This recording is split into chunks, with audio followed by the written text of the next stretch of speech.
Hey, Juventini, welcome back to the All Juve Cast channel, where it's all Juve all the time. That's right. We're going to hit you with the news surrounding La Vecchia Signora to March 28th. Okay, I'm Alberto, and without further ado, let's get right into it. Okay, there was an interesting interview done with Fagioli, and they actually asked him about a young guy and playing in Italy and what it's like and whatnot. And he had some interesting words to say, something that a lot of us fans have speculated and have known and have seen with our own eyes for quite some time, and that is just that it is very, very hard for the youngsters, and there seems to be no faith in the young players in Italy. His words exactly were in Spain, perhaps a little less in England, but also in Germany and France.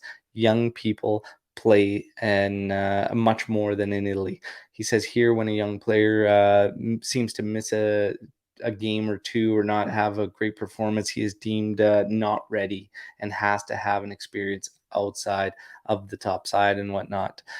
He isn't wrong. What we thought was interesting was digging up some of the statistics, because this is an ongoing issue, and obviously a concern for a lot of the fans of the Azzurri, and not only that, but of Juventus and whatnot. So we thought it'd be interesting to find some stats that pertain to the league. Okay, and this is one of the big criticisms of Max. Is he ready to usher in the young guys and be that guy? Well, here you have it. It's not a Max issue. This seems to be an Italy issue. So in terms of a report done on the top 5 leagues, age averages, and this is just based off a year ago, France was the youngest at 25.5, Germany second, 26.2, then Spain at 26.6, and England at 26.8, and Italy coming in at 27 plus.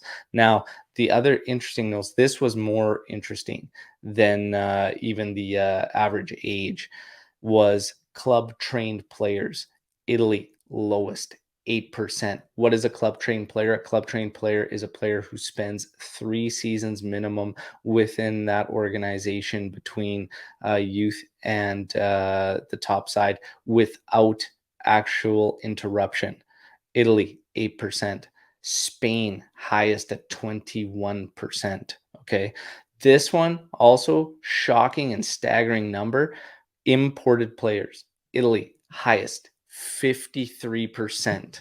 So there you have it. We're still on international break. This ties the league. It involves a current Juventus player, which is Fagioli. So we just thought it'd be interesting to bring that up and hear all your thoughts on that. And it's an eye opener, especially if you caught our post match podcast after the Azzurri were limited and talking about Juventus in general and young players.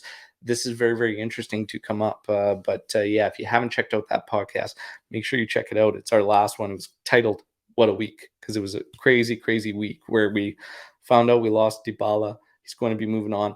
And then, of course, the Azzurri failing to qualify for yet another World Cup. Now, in other news, the meeting has been set for Juventus and the entourages of the players with expiring contracts, and that's going to be for this Thursday or Friday, okay, between those 2 days, and it might be split between those 2 days. They're going to be having those meetings and making those decisions. Obviously, all eyes on Bernardeschi, as it seems he will be one that is going to be moving away from Juventus. Another one to keep eyes on is Chiellini. However, his will not be decided on Thursday or Friday.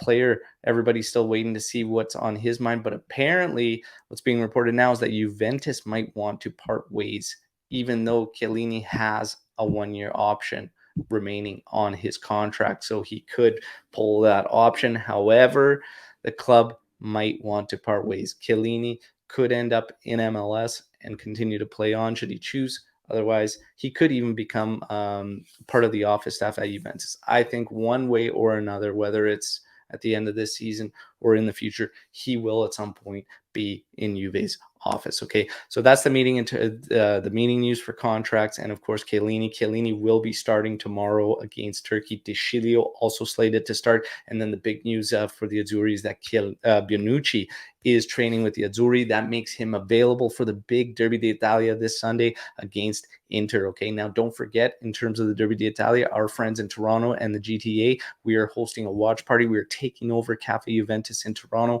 Make sure you reach out and RSVP your spot today. StripedHeartsApparel.com, our sponsor. Check them out. They're going to have a ton of giveaways for that watch party that are going to be available there. So come hang out with us. Come join us from the live broadcast at Cafe Juventus, and get yourself some swag. Okay, everybody wins. Now, last, certainly not least, names have been put out for the replacement of Sandro at left back. Okay, and we have a plethora of options. There's Emerson, there's Grimaldo, there's Oliveira, there's Lodi, there's Windal and Villanova. Okay, so yeah, no shortage to get after left back. There are quite a few of those options I actually really like, and it's going to be exciting to get into that next wave. For me, it's been a couple seasons in the coming and had to finally happen. I'm glad it is now. Okay, that is your news recap for March 28th surrounding La Vecchia Signora. Okay, there's a great interview out between Mirko Di Natale, friend of all Juve cast, journalist, and Mehdi Benatia that come out today. Good stuff. Mehdi Benatia talking about this current Juventus and how he sees it from the outside looking in. And of course, remember that Mehdi Benatia has experience in playing for Allegri, and he's got some interesting words. So great stuff from Mirko. Make sure you check it out, okay? And of course, like the video, subscribe to the channel. We'll talk to you tomorrow as we start to ramp things up now and get set for that build-up leading to the Derby d'Italia, okay? We'll talk soon. Finoallafine, Forza Juve, ciao tutti.